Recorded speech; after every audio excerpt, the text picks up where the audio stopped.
Hey there, this is Camila, and it's time for another episode of the Rugged Angel Cast. Thanks for tuning in. If you are listening on WMCK.FM internet radio, thank you, and you've got some music coming your way along with this awesome conversation that I have planned for you.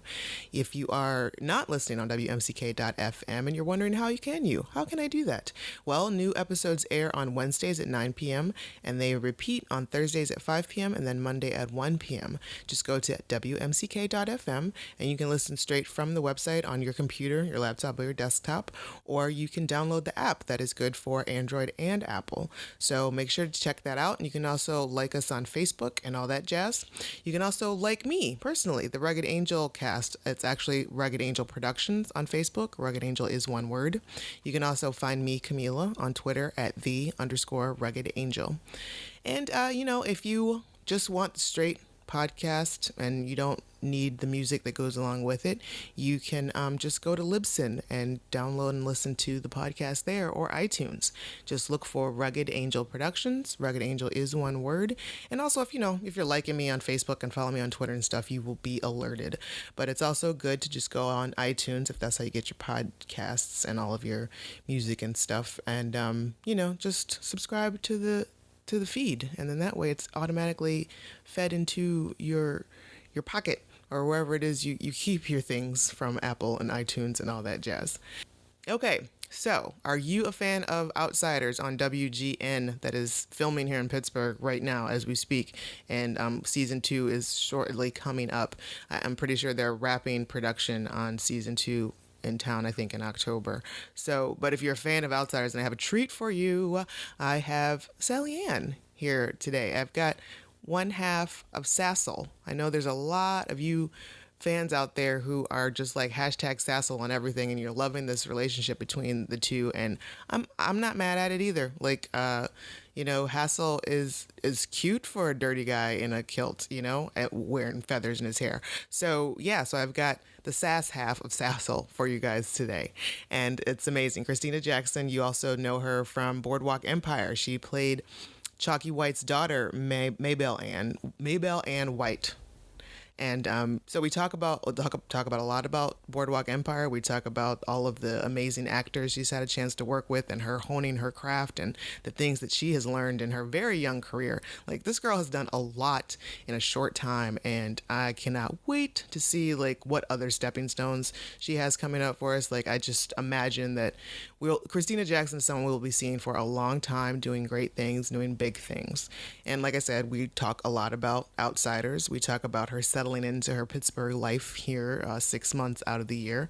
Hopefully the Outsiders show has a long life, and so, not too long, not something that, it's going to get tired, but long enough as to where everybody who is watching and creating the show still enjoys what's happening. So Christina will be back and forth, I'm sure. She's originally from New Jersey, and we talk about her life there. We also talk about how the Steelers has integrated into her life now that she's here in Pittsburgh. And we also covered diversity and inclusion in Hollywood. Basically, we cover a lot of things. I thought that I was only going to have like maybe 45 minutes with her, but we were in it for like a solid hour and 45 minutes. So thank you again, Christina, for taking so much time. She is a delight to talk to. She's easy to talk to. I could have chatted with her all day. She's funny. She's smart. She is engaging. She's entertaining. And you know what? Like I said, it's a lot of conversation that I have coming your way. So let's get into it.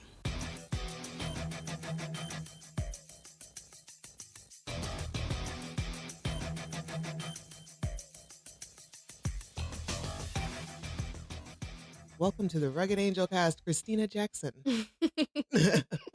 Thank you. Thank you for coming. I really appreciate you being here and taking the time out to do this. Girl, I ain't doing nothing else. It seems like you've really taken to the Pittsburgh area. Like you mentioned you rented a car, and you got a house, or you rented a house, you're renting a place. Yeah, I'm renting a place. I got a car last season. Okay, so let me start from the beginning. Okay. At 29 years old, I just got my license 5 months ago. Really? Congratulations. Well, thank you. This is an exciting moment for you. So much freedom. I had a permit forever, and Yeah, I had a permit forever.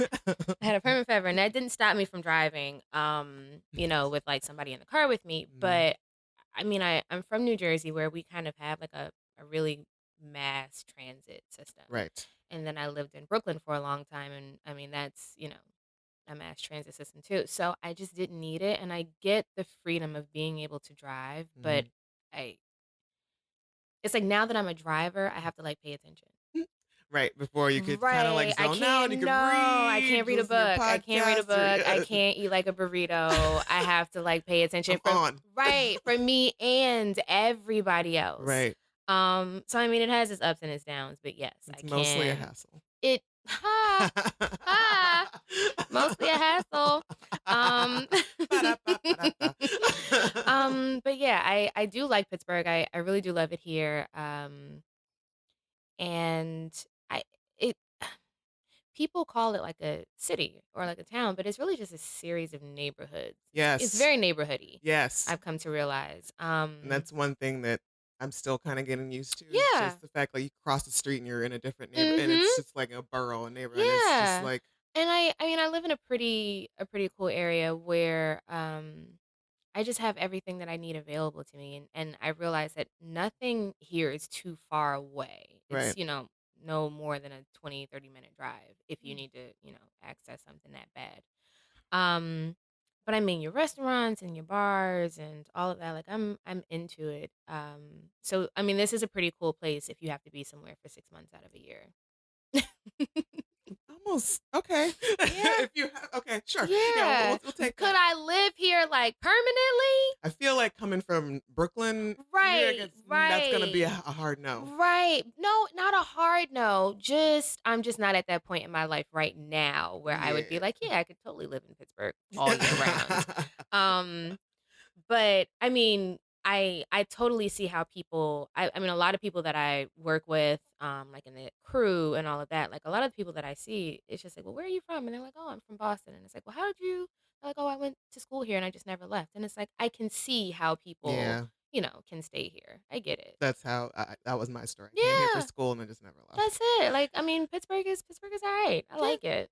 So, are you a sports fan? Because Nope. that's very important. No. No, I'm I not. am not either, and that Right. gets me It here's the weird thing, looks, here's shy the thing, it's talk. like, if you're in New York and you're, like, not a Jets or a Giants fan, and to be clear, their stadiums are in New Jersey, um, but if you're not a sports fan, it's like, "Alright," but, I mean, you have, like, hardcore New York Yeah. fans for their teams, I get it, and it's the same way with the Cowboys, it's like, you guys are losing all the time, yet they're Yet, fans, yet, yet. like, I don't understand why y'all do this to yourselves, like, I just don't. They are hardcore. They are ride or die for And, like, real. they know, and yet they still ride. I Yeah. don't get it. But Pittsburgh is a little different. My dad, is a Steelers fan, Okay. and I've, clearly known him all my life. And I never 2 things. My dad has always been like an overly Steelers Oh, fan. really? Like, we have gone to, like, WNBA games at Madison Square Garden, and he has worn his Steelers jerseys, and I'm just like, "Dad, Not the we're place. not the place, not the time," and he don't care. He does not care. He's like, "They need to know. They need to know it's Steelers Nation all day." Like, "Alright."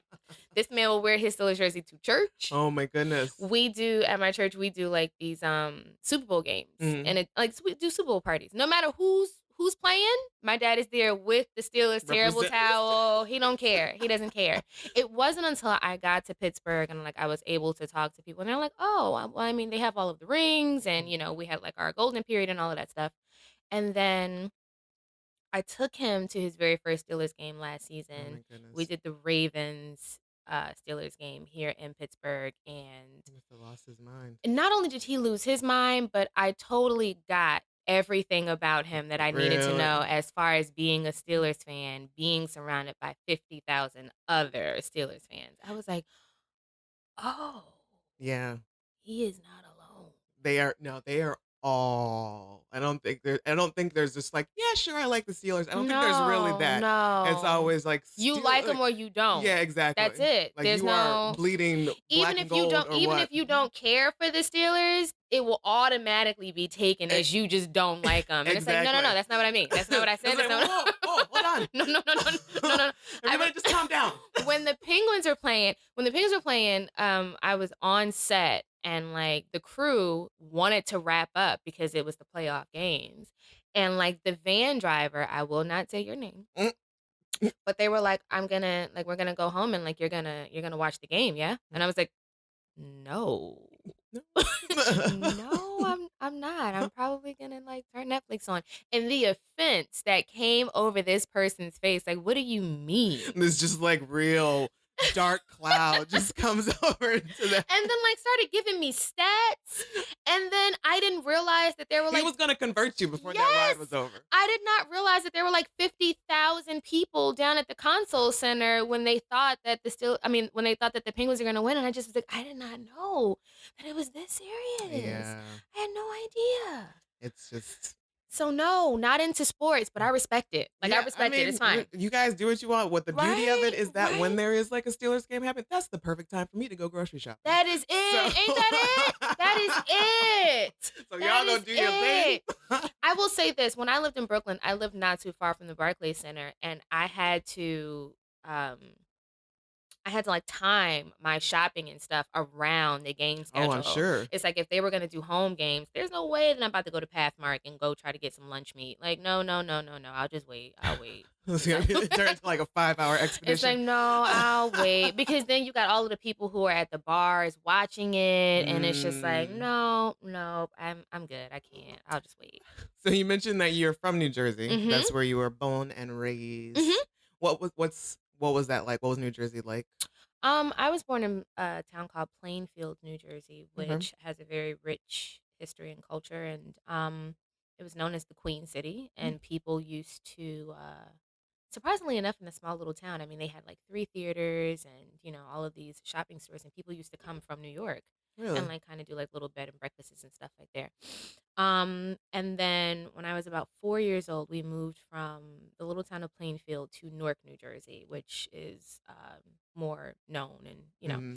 And then my parents kind of split up, and then my dad went back to Plainfield. My mom stayed in Newark, and then throughout the years, me and my brother kind of flip flop between the two of them. If Gotcha. my mom was going to night school, we would go stay with my dad. If my dad had an overnight job, we would go back to my Hmm.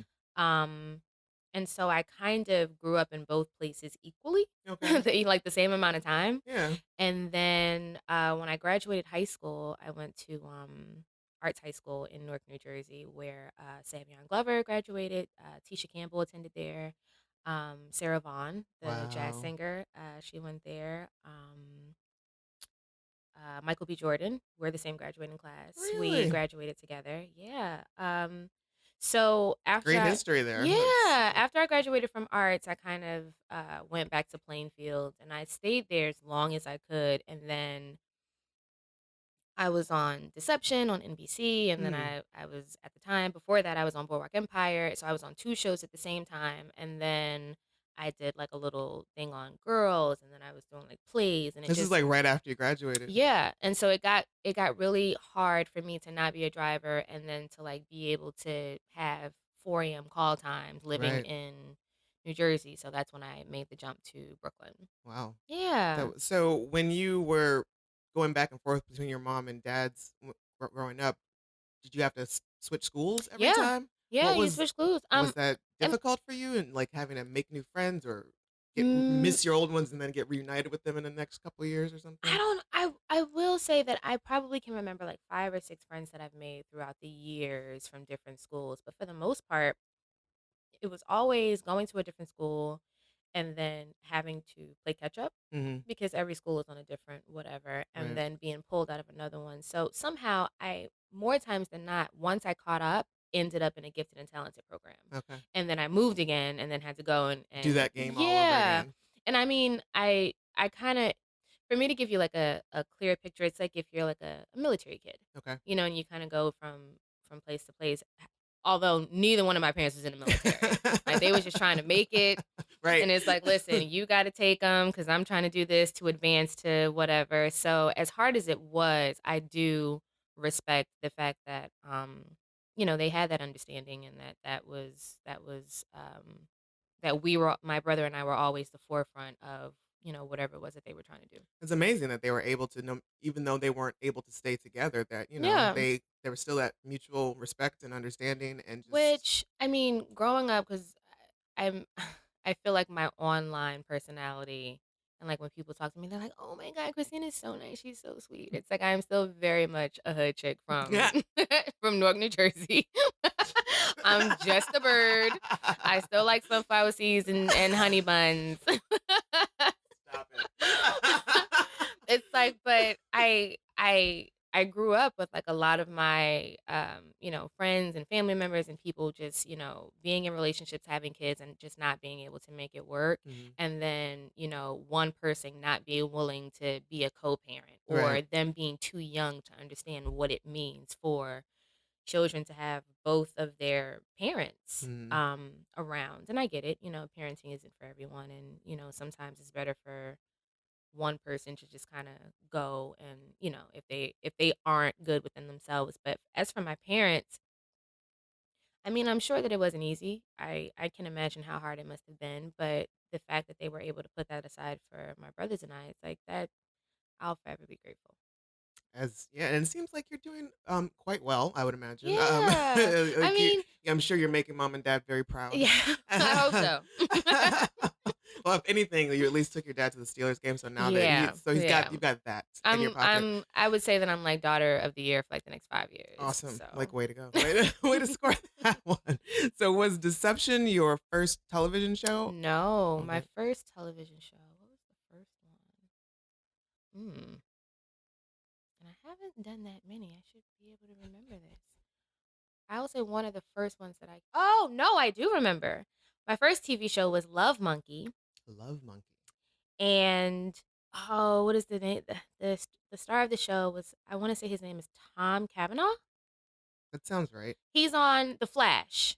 Okay, He plays yes. the man in Yes, the yeah, the wheelchair. guy in Yes, the wheelchair. that guy. Okay. Yeah, yeah, Yeah. yeah, Okay. yeah. Love Yeah. Monkey. So wait a Oh, minute. wait a minute. It only had like 3 episodes. Yes, I think I remember there Mm-hmm. was a monkey, like there was an animated monkey. Was that the one? No, ooh, I don't. I Or want to say maybe that I'm there wasn't. confusing it with a Brendan Fraser movie. Maybe that's what I'm doing. Maybe, but yeah, it was a TV show called Love Monkey, and it was a pretty cool concept. It was surrounded around like a record company or like a record exec, and it was this kid. I cannot for the life of me remember his name either, but he was a singer. Mhm. And I feel like the show kind of, as it would go on, you would see like the trials and tribulations of this guy trying to represent like this teen sensation. Okay. And so my Wow. first role, I played like one of the fans of this kid who like bum rushed her way into the elevator to like, like corner Tom Cavanaugh and be like, I'll never forget, do you know Little Piece? And he's like, Little Piece of what? And I'm like, Little Piece of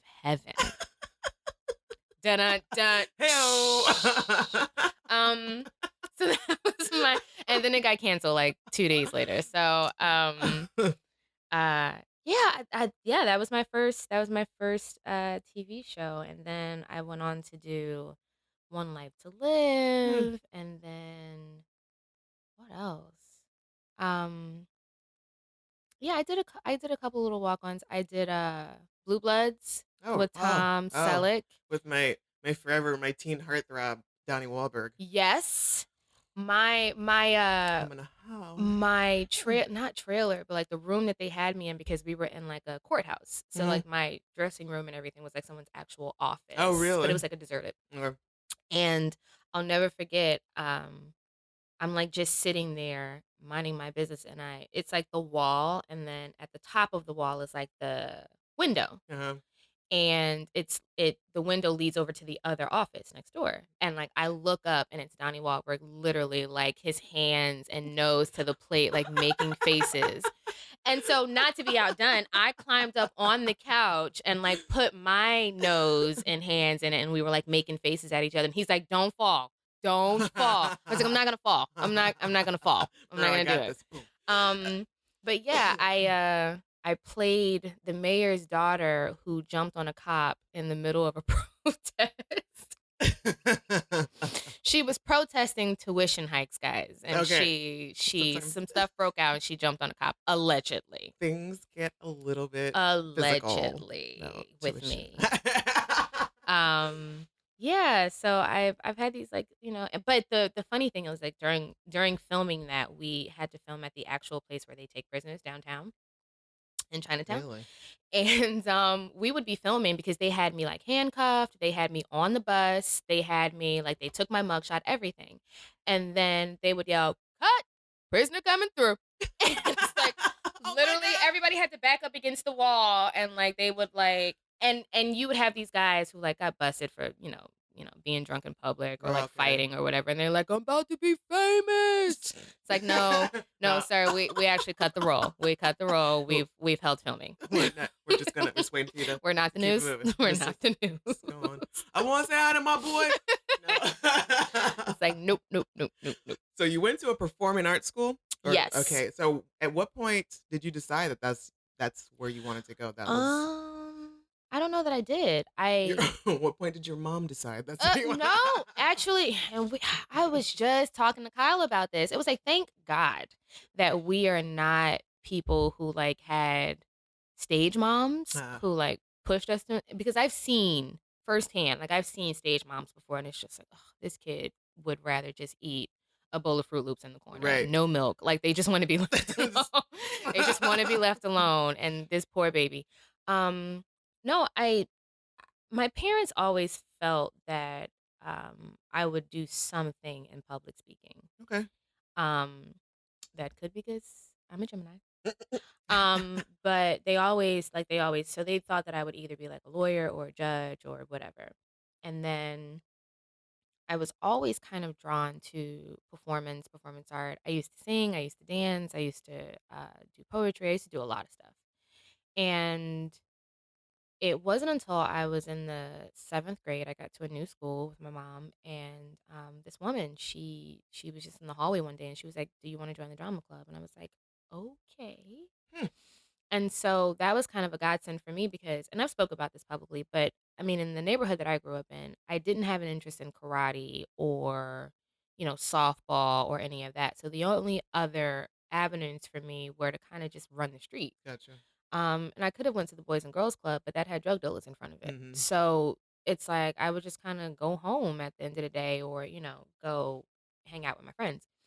And so this woman asking me if I wanted to join the drama club was like, okay, cool. And I did it. And it kind of became not a safe place, but it became a place where I could go and read and just be left alone. Right. And she would just give me piles and piles of plays, and she would let me pick the plays that we were going to do. And she never would have admitted this back then, and neither would I, but I quickly became one of her favorites. Oh.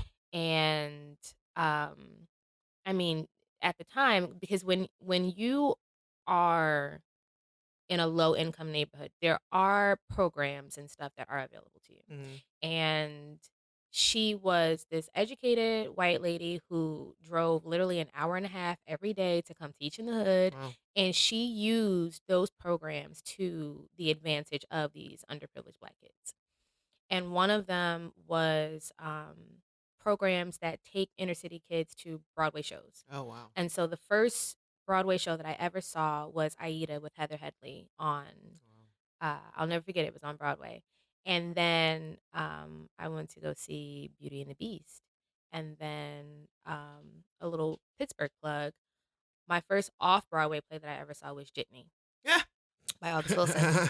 By August Wilson. And it Aida for me, that being the first show that I saw and for it to be on Broadway was a big deal for me because you had this beautiful black woman who Mm-hmm. was the star of this show. Mm-hmm. And That must have spoken right to. yeah, in a lot of ways, just because you don't see that often, and even now when you have a black female lead, it's a big deal. Yeah. And Which. for as much television as there is, for as much theater as there is, it should not be. You have No. black people who have been contributing for, literally centuries. And so for me, that was a turning point where I was able to see someone in my likeness. And Mm-hmm. it it opened my eyes to yet another possibility. And another program that was brought to our school was playwriting. Mm. And we learned how to write plays, and we learned how to write operas, and we learned how to write songs and lay them on tracks and Oh, that's all of this amazing. stuff. And so um, I very quickly learned to use these programs to my advantage. Hmm. I even took one class where it was a sports broadcasting class with Bruce Beck and Ian Eagle. Bruce Beck, who does sports for Channel 4 in New York, and Ian Eagle, who was the voice of the Yankees. Hmm. And I don't care about sports. I don't care about sports at all. But I took this class, and it was literally, I think, out of 200 kids, it was me and my two homegirls. We were the only black kids, and we were the 3 out of 6 girls. Oh, wow. It was young white kids who were, young white Yeah. boys who were in this class, getting all of this access, and some of them having to pay out of pocket for it, Hmm. and we were there for free. And I remember they took us to the Jets and the Giants stadiums, and they gave us all of these books on broadcasting. And at the end of the class, you have to actually broadcast a game, like Okay. a live game. And ours was a baseball game in Newark. And I remember what they do is you have to have a tape recorder, and you have to record the game, and then you have to submit the tape to them at the end of the game. And then they listen to it, and they send it back to you, and they critique it. And I'll never forget, they told me, if you never do sports broadcasting, you have to do something on television. Like, you Really? have to. They were like, we can tell that you do not care about sports. And they would say, but that's an advantage because you're not biased. Mm. And he said one of the things that you would do, I noticed, is that you would have your laptop and you would find little facts and little known things about players that you could find to make it more interesting to you. He was like, and a lot of times that works for people who aren't really invested in a game Right. or don't know much about the players. And so it's like kind of everywhere that I went, I was getting the affirmation that I should do something Mm. in this. And so by the time I got to high school, I learned the history of theater. And I mean, we did Shakespeare, we did Greek mythology, we did classic and modern drama. And my senior year of high school, I took an acting class outside of my school, and it resulted in a management contract. And so, literally, after I graduated, it was like I started auditioning, and I want to say within 3 or 4 months, I had like booked my first commercial, and Man. then I was like kind of, just on the roll as far as like auditioning and getting out there and learning New York City and traveling by myself and um, getting materials, being able to read sides, see what was out there, see what they were looking for. Mhm. And I'm talking, I mean, 10 years ago, a lot of the times they were specifically looking for, African American girl between the ages of 18 to 22. Right. Whereas to now, when you audition, there's a lot more open ethnicity. Hmm. It's literally whoever comes in that we like the best, that's Well, who gets it. that's great, and because I mean we were mentioning before about how now we're seeing more Hmm. strong Black women or women of color on television and Hmm. movies, but still it is a big deal. It's still like, oh, Tracy Ellis Ross. I mean, literally for the Emmy, she's the first right. black woman in 30 It's years like, are you kidding me? to be To be nominated, nominated. not just no. We're not even talking about winning. We're talking about to be To be nominated. nominated in a in a comedy. Hmm. When growing up, literally, I grew up with, and she's the first one since Felicia Rashad on the Exactly. Cosby. It's like Well, first of all, it's been 30 years since Felicia. Since the costume. it's like 30, if we're talking 30 years, that's literally before I was born. That's Yeah, a that is your year. My lifetime. entire Yes. lifetime, no black woman has been nominated for an Emmy. Which shocking because it's not like there's no Black female Right. comedians out there. Right. Because I'm pretty sure we've got that genre Yeah. on lock. So That's it's like, it's one of those, it's like, for as much why. as we push, as much as we, and then I mean, for Aziz Ansari and his writing partner to win for Masters of None, that was a really big win for, Indian American, Asian American. And And, it's like, and also the young man who's the lead in Mr. Robot. yes. I Yes. want to say his name is Ramek. I, I, I, I please don't I know. ever listen to this and curse me out. We both apologize. I'm so I'm sorry. And I'm Rami. Rami, Maybe. Rami. You are a delightful actor. I Yes. love I've heard so many things about watching the you. show, and Who is it? I've been talking to Frida from Outsiders, and she was actually just over on Mr. Robot. oh really? And she was like, "Oh my God, he was so nice." And I He was like, "Oh." seems very intense, but You know what? I feel like I I feel like because I've seen him in person before, Mhm. I just feel like he's shy. Oh I don't yeah, I don't know that it's necessarily intense. I just feel like he's probably like shy. I don't want to say socially awkward because I don't know that man. right, But exactly. I do not know that man. I'm not gonna put that on you. Malik. Rami Malek. There it is. I put both of them together and called Yeah, him Ramek. correct. Yes, Okay. That's there it that's is. new name. New name. Just to put it all together. But yeah, I mean, when you look at like these nominations that are coming through, and it's like one of the episodes of Masters of None with Aziz Ansari was that they him and his friend, they were like trying to push a show, I guess, Mm, or whatever, but the studio head was basically like, we're not gonna have a show about Indian guys. mm. It's like we're just not gonna have that. Like Yeah, TV's not ready for it, right. or we can do one of you, but we can't do two. Yeah, and I'm And sure it's this like conversation has actually happened. Yes. it's like what? Why? Why Why? aren't people ready? It doesn't make any sense because it's not like when you see an Indian person or a black person in the real world, we only Hmm. come one at a time, like in your Yeah. space, in your personal But space. but at the same It's time, I remember when Girls came out with Lena Dunham. It's like a lot of people were like, "Well, it shouldn't be called Girls. It should be called White Girls because there's only white girls." It's like, listen, here's the thing. I might not always agree with Lena Dunham, but having having been on the show and Mhm, being able to see her work in person, to mhm. see her be the writer, the director, the creator, the producer, and the actor, call her selfish, but to be able to see her in all of those avenues on set, Right. it's amazing. I have much respect Right, for all of that right, and that aspect of her career and right. lifestyle. And I've tried to watch Girls. It's not for my demographic. I'm Yes. not the demographic for that Right. show.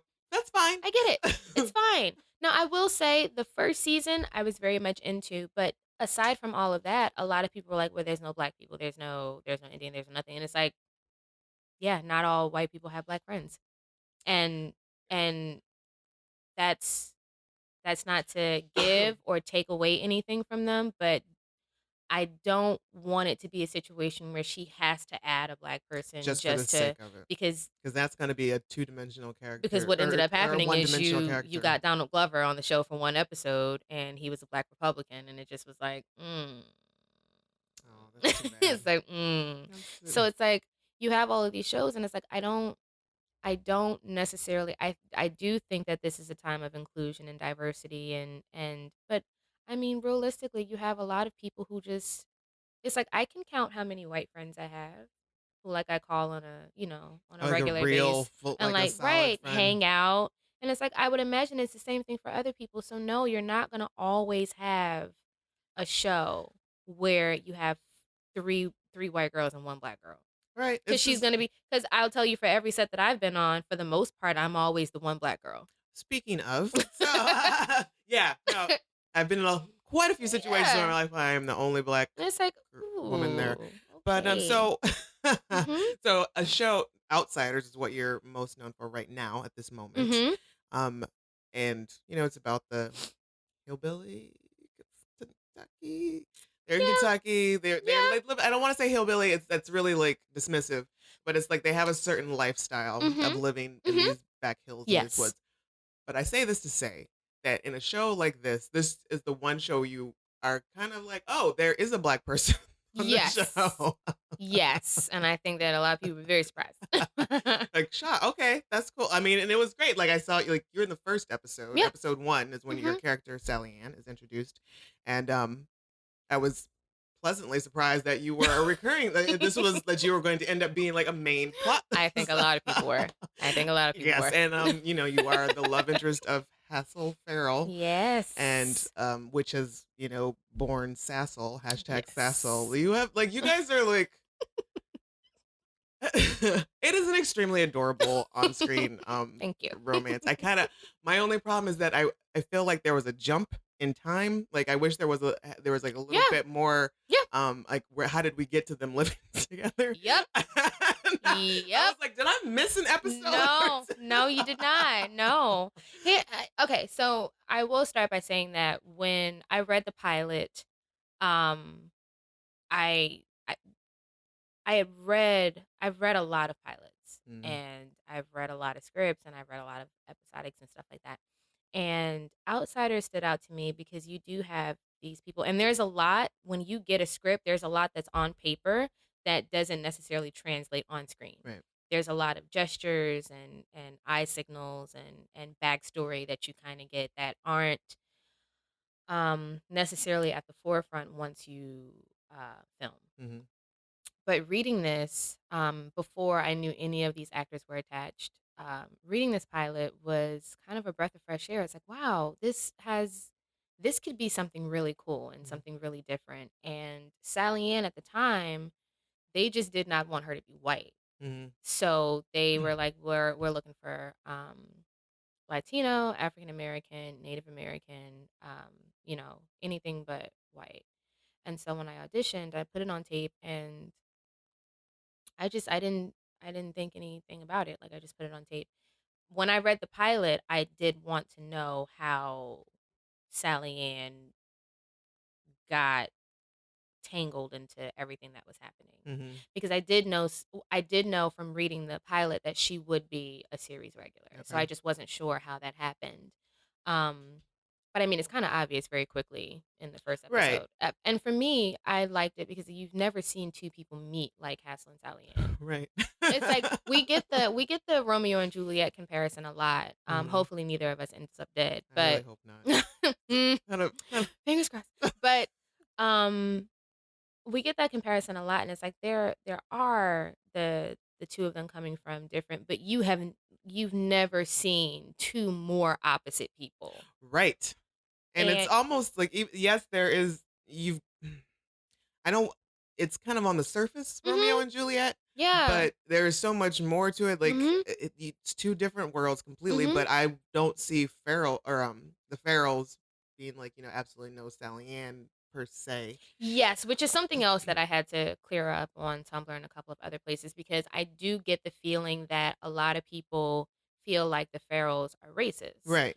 And I did cover this on Tumblr. I had to write a little note, but it's like, if you have a group of people who, um 200 years ago, you're talking 1816. Mm-hmm. Kentucky is still slavery, Right. as a lot of places are. If you take a group of people who leave that society and go live in seclusion and don't really have um, dealings with anybody else, to where their speech, their culture, their knowledge, anything is updated, Right. there are a lot of things that still stick and a lot of customs. And so that's why when we had the Coon Holler episode with Hassel and Sally Ann, it's one of those things where that terminology wouldn't change. Right. And he is so young that he obviously has Right. It's like no that's, knowledge of where it stems from, where it and comes it's from. like I doubt very seriously that he heard that in the town of Blacksburg, Kentucky. That's something that, I mean, and if you think about it, they've been making runs. That's something that, he probably heard of on the mountain more than Right. likely. But for Hassel and Sally Ann, I mean, literally from the first time that you see the two of them, it's like she's very outspoken. It's like, they can't do Right. this. I don't know what everybody else is looking at. Y'all need to be stopping them. And Hassel is sent there as a diversion, but once he gives her that bird and she smiles, it's like, Which is one of the most yep, yeah. like, it's cute and it's adorable and everything, and I'm just kind of watching it like, what is happening? As soon as he gives her that bird, and it's like, if you think about it, it's like he carved that. Like, that's his time. That's Right. something that he made with his hand. And Sally Ann is literally the only person who appreciates it.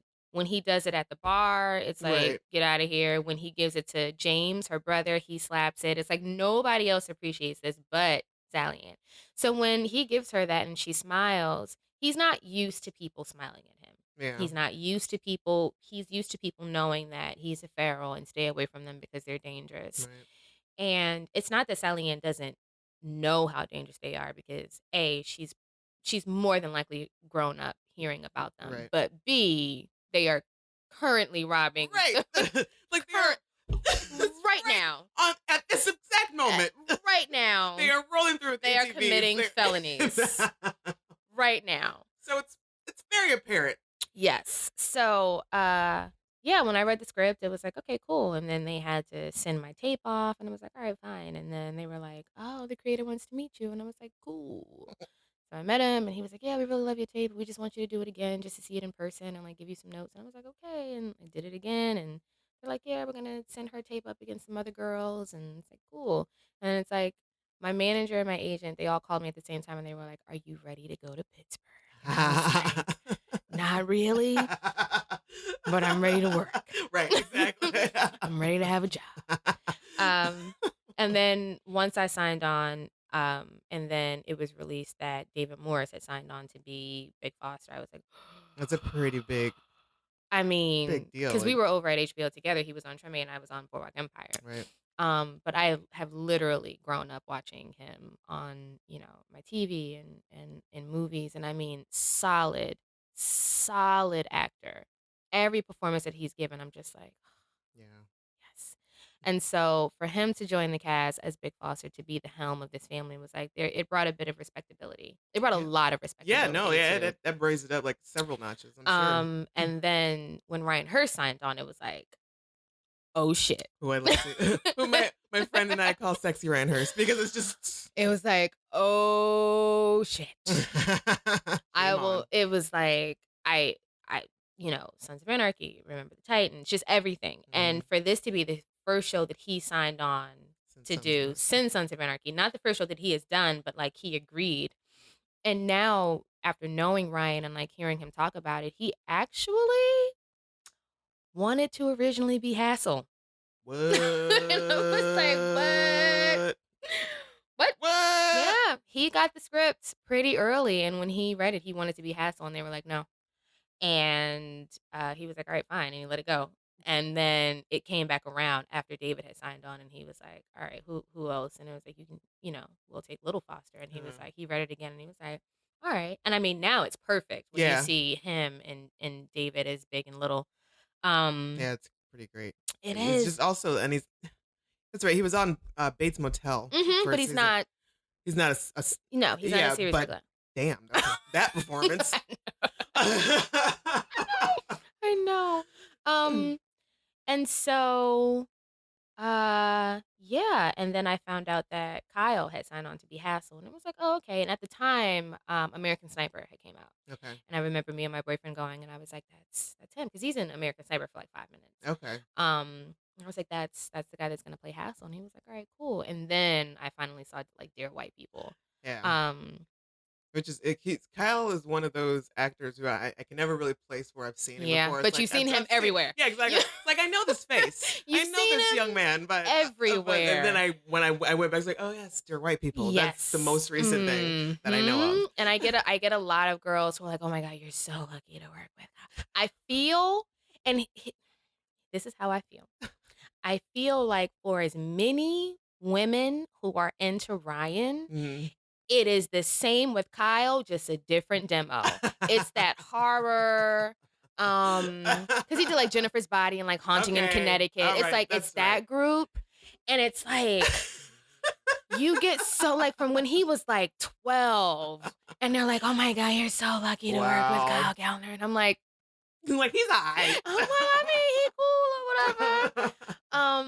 And then I do see like a lot of girls who are like, oh my God, like I feel so crazy now because I've liked Kyle Gallner for like the last 15 years when he looked like a 12-year-old.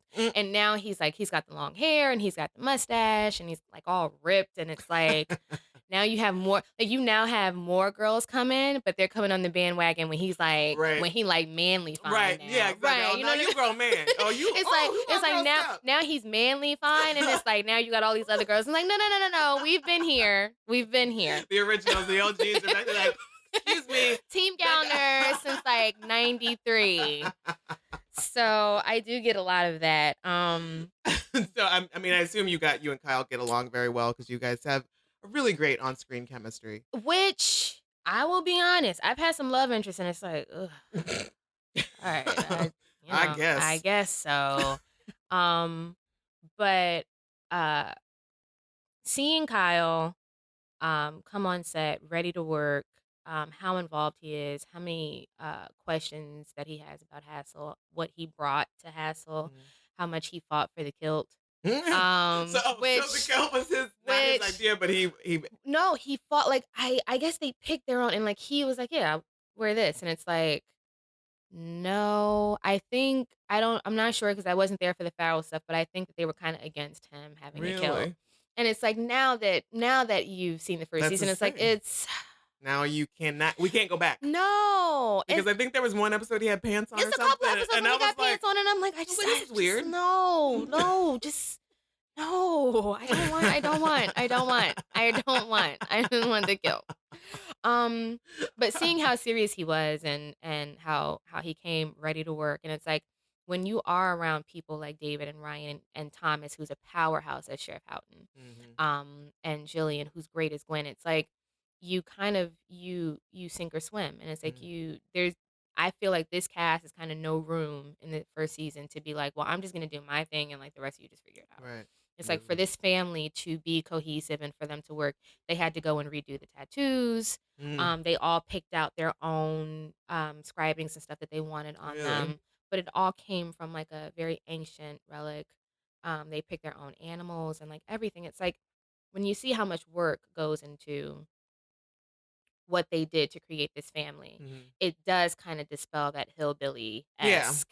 Because I mean, that was my gut reaction to before I saw any of the show at all, which I didn't watch it when it aired. Okay. Because I was like, I can't do this. Yeah. But then like listen, I had to wait. I just finished The Night Of on HBO. And first of all, kudos to y'all. God. But B, I had to wait until all episodes were done. And then I was like, okay, I can sit and binge watch this because. Which I really wish I had done. But because I was like, every week I'm like. Sometimes I can do it. I think the only other show that I've watched in the past couple of months, because I'm not a big TV watcher, which I know is like taboo for me to say because I get my money from TV. But I mean, that's the whole thing. You're on TV, you don't have that much time, I would imagine, to sit down and sometimes you watch just TV. don't. And sometimes, I mean, we're in the golden age of TV now where there's just so much television. First of all, I was looking at the stats recently. Outsiders came out last season amongst 100 other brand new shows. Really?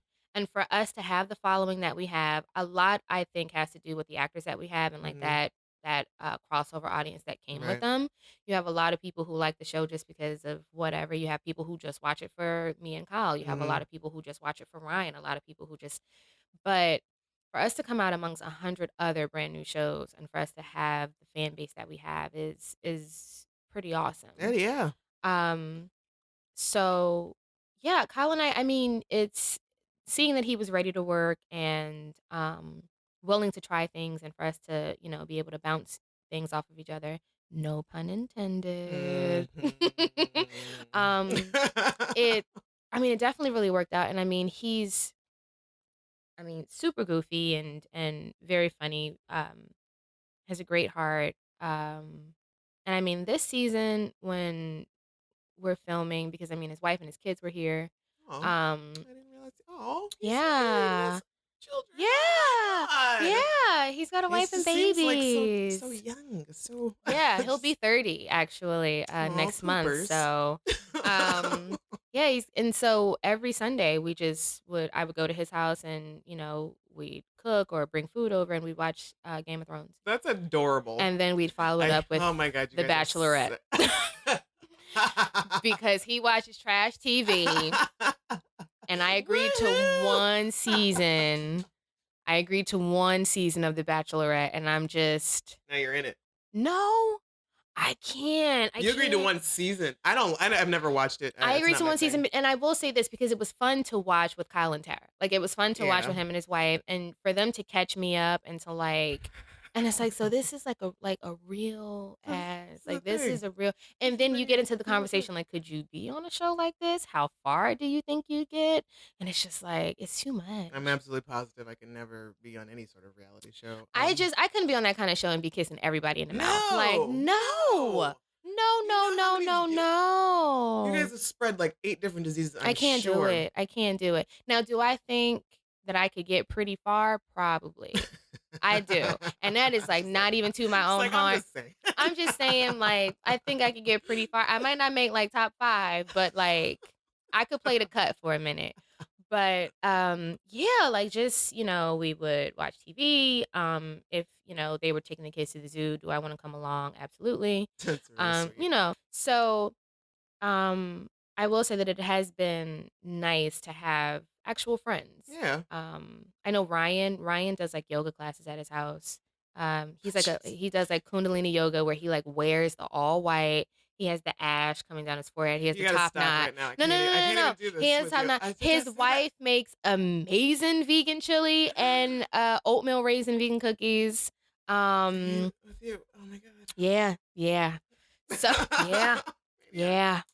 And they have like a gang of dogs. Oh, Ryan of trained course. my dog. He gave me some puppy classes with him, and he like trained him and like taught him how to sit, stop, run, like all of this stuff. And I'm just like, oh my God, oh my God, oh my God. Do you want to be his godfather? Like if anything happens to me, Do dogs have godfathers? Ryan Hurst, do you want to be my puppy's godfather? I'm gonna ask him now when I see him. Yeah, you should totally. I would. If Yes, in the please do event that of and anything tweet out happening as to me, what his in answer the event is. of anything happening to me, will you take Langston? I'm sure he would. Do you have it? Did you come in with any backstory? Have you made any backstory for Sally Ann? I had wasn't- three lines. She grew up hearing about the Farrells. She had a fascination with them, and this last part is really important. The last sentence was like she like gets tangled up in like a clash, Okay. and I was like, okay. I get this question a lot of whether I had any backstory. I'm very careful to not add family members or friends Okay. just because that can change. Right. I remember when I was on Boardwalk Empire, literally in the first season, you see Chalky out with like some girl. Mm-hmm. And then season 2, Sunday dinner, it's like his wife and 3 kids. And it's like, he's like, I literally just found out about y'all last week. Like, he was like, I did not know I was married with kids. He was like, I did not know that I had kids as old as y'all. I was like, word. Okay. Solid. He's like, I probably would have played Chalky a little different if I knew that he was a married man out here in these streets. Because I was a little like, oh, so he's really that much of a dog. Oh, got it. Okay. So I learned very quickly to not add any family or any stuff like that. But like backstory, I just know that she's a poor Black girl. Mm-hmm. She's out of high school, which I think a lot of people were thrown off because I look very young. Mm-hmm. And so when we had the episode 5, when we had the sex scene, they were like, beg your pardon. Hey, how old is this baby? We have some questions. How old is this baby? And it's like, not that people don't know that teenagers are out here having sex, but it's just like, how young is this girl and how old is he? Right. Because I got questions. Yeah, exactly. And so I will was one of say, those people. yes. No, she's out of school. But that's another thing. It's like you have things that are on paper, but don't necessarily translate over to, that don't necessarily transfer over to the screen, which is, it's the job of a lot of people. It's your job as an actor to bring up. It's, writers, Right. script advisors, a lot of people. So this season, I try to do a better job of bringing up little things that I think might be confusing to the audience. I remember Ryan at one point, he said in the pilot that Big and Little have all of these conversations and they never address each other as fa or son. You never know that they're father and son. You Right. just know that they're having these conversations. Right. And he's like, yeah, that's not gonna translate. And so they went back and, redid some things, and you now see them address each other as father and son. That's true. Yeah. But it's like, it's very easy. It's like you're writing it. You know that this is his father. You know this is his son. No, and the audience would not It's like, well, necessarily who know are right these off. people? It's the same thing with James. When James was first introduced, a lot of people didn't know whether he was my brother or my father. Right. And so I think I assumed it was just your brother. yeah, but a lot of people was like, but then a lot of people just was like, I mean, Black people look young, so he could be her daddy. I just kind of assumed with the way that it was, the interaction was going, that it was a little too much. Yeah. But then it wasn't. Like he's had to take care of you for so X amount of years. Meanwhile, she's the one working 2 jobs.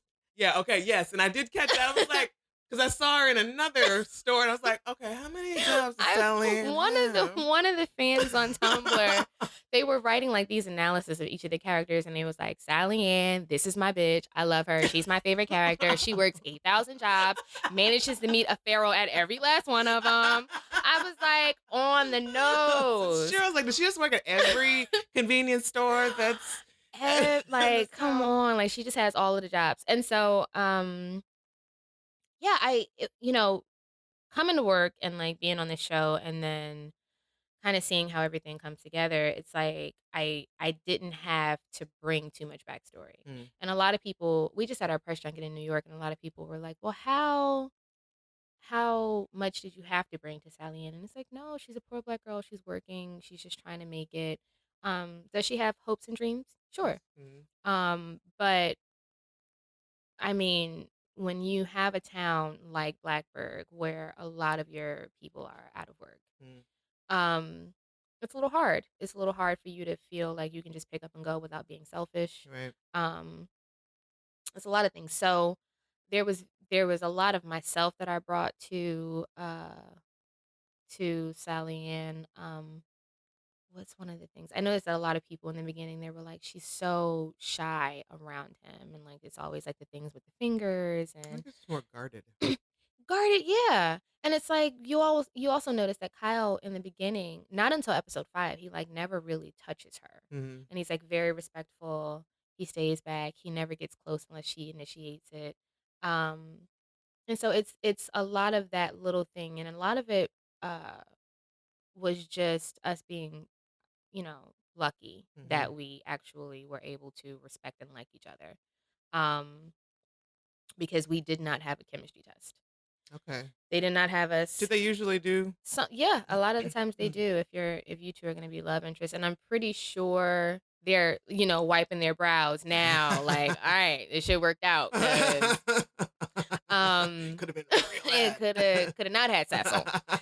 Um but yeah, it just was a lot of us just being really fortunate that we were able to be able to bring these little nuances and stuff to the characters, and for people to pick up on it and like it. I think a lot of the reason why people liked us the first season is that you don't see a lot of us. Yeah. um it is very sporadic, and so because it's very sporadic, you do feel like you have this time jump, Yeah. because they're trying to, catch you up on a lot of stuff. We were in New York for the press junket, and I had this journalist come up to me, and he was like, "Yeah, I watched most of the season." He's like, "I didn't watch." He said, "I watched up to 10, and then I didn't watch 11." No, he said, "I watched 9, and then I didn't watch 10, 11, and 12, but I watched 13. What happened?" I was like, "Everything. We moved in together. He beat up a Hello. cop naked. Dude. Everything. Dude. What happened? You missed it all. Why did you just stop watching the last? It's Like what? why would you do that? It's all on Hulu. What you mean? I'm, And you a, gonna interview me I'm tomorrow? a little bit offended. What? Um, so I will What say, happened? yeah, like what? Why'd you give up? Why'd you give up? I don't understand. I don't get it. I will say that this season 2, you definitely get more of Hassel and Sally Ann. Yeah. I won't say whether it's together or apart. Stop it. Stop it right now. I won't say that. Um, but I do think that the everybody was very caught off guard by how quickly people picked up on Hassel and Sally Yeah. Ann. I was pleasant. I was surprised and I was thrilled because it's Mhm. not like we have that many interracial relationships on screen. Um, Mm, I I will Where say this. Go ahead. black woman, white man. Yes, Scandal is like the big. Well, not to go against you, but I had this conversation with some people over at WGN, but it's like it for black women, it kind of is the formula for you to be on television and be in a relationship, because for a majority, not just Scandal, but How to Get Away with Murder, The Flash, um, The Walking Dead, Yes, no. It's always just it's every Shameless. time it happens. Literally, these are all black women. Really? Okay. These are all black women who are in relationships with white men. I think, and I'm not saying that it's right. I'm not saying, that it should be the standard, but it kind of is the formula for, and this is how I explained it to WGN, because I don't cut no corners. I told him that basically it's usually the black woman likes the white man, and he's completely oblivious to it. Mhm. And they play the friends for a long time, and the black woman is usually wrote in as asexual or just doesn't really like any other guy except Mhm. this one. And then something happens, and he ends up marrying another woman, and then she dies, and then in his time of need the black woman is there, and he's like, "You've been here the whole time. I love you." And I'm not saying that that's the formula for every show, but I think what made Outsiders a little different is that from their initial encounter. Mhm. And I mean, it can be chalked up to a lot of things. He's never, I mean, I'm sure he's seen black people before, but he ain't never seen it like Sally Ann. Right? And the fact that she was nice to him, and the fact that even when he came back later, because you're talking for him to walk up and down that mountain 12 That's hours what I'm saying. Okay, with thank no you. cell Thank you. phone, Yeah. not knowing whether this girl gonna be there or not. But I was wondering, I was like, how long exactly does It's a this half a day. what yeah. It's 12 hours on foot, and he's That's got his little no. that's his little shortcuts, and it's like literally from the first time that they speak to each other. It's like, and he asked her, like, he's like, "You got a boyfriend?" I don't think that Hassel gives a shit if she had a boyfriend. He would have beat whoever he was up. Right. Because Sally Ann was his girl from the night that he met her. Yeah. But it's like from the moment that he sees her, she is literally all that even Yeah. when they chopped his fingers off, it was Yeah. like there's a deleted scene, but he with the nubs, he's whittling another little carved whatever because it's like literally that's what made it so different is that for a long time you just haven't seen a white male character just be so into a woman of color like this. I mean, you do have it with Fitz. However, I just feel like Fitz is trash. I'm gonna just go Thank ahead and you. say it. Thank you. Fitz is trash. I've I been saying it forever. I stopped watching after the third season, and I love Carrie. Carrie is my girl, but Fitz just does not He ain't shit. do it for me when it comes to love. And one of my favorite lines from Carrie on that show is when she's like, "If you love me, earn me." That's it. Right? Don't build me no secret houses for when Promise you me, Jane. right. Come on, stop. Just stop, Fitz. Stop. Stop. And to be clear, I still don't forgive Tony Goldwyn for being the man who got Patrick Swayze killed in Ghost. Yes, I'm You gonna took bring it up all the way old back. shit. Took it I'm all the way bringing up back. old shit, but I still wince Not every time Patrick that Swayze. man comes across my screen. I do not forgive you. So, oh my God, I can sit here and talk to you forever, but I want to be respectful of your time. No, it's fine. Let's do All it. right, so I got to ask about Boardwalk Empire and Okay. Michael K. Williams. Yes. Who's just, I mean, Daddy Chalky. oh my, coming. It's just, I mean, he's just like, he is such a powerful actor. And I talk to people about this a lot because they're like, "Oh, who were you on Boardwalk?" And I try not to be like smart aleck about it, but I'm like, there's one black girl. Who do you think There's I one was on black Boardwalk girl. Empire? Maybelle. That's who I was. Yeah.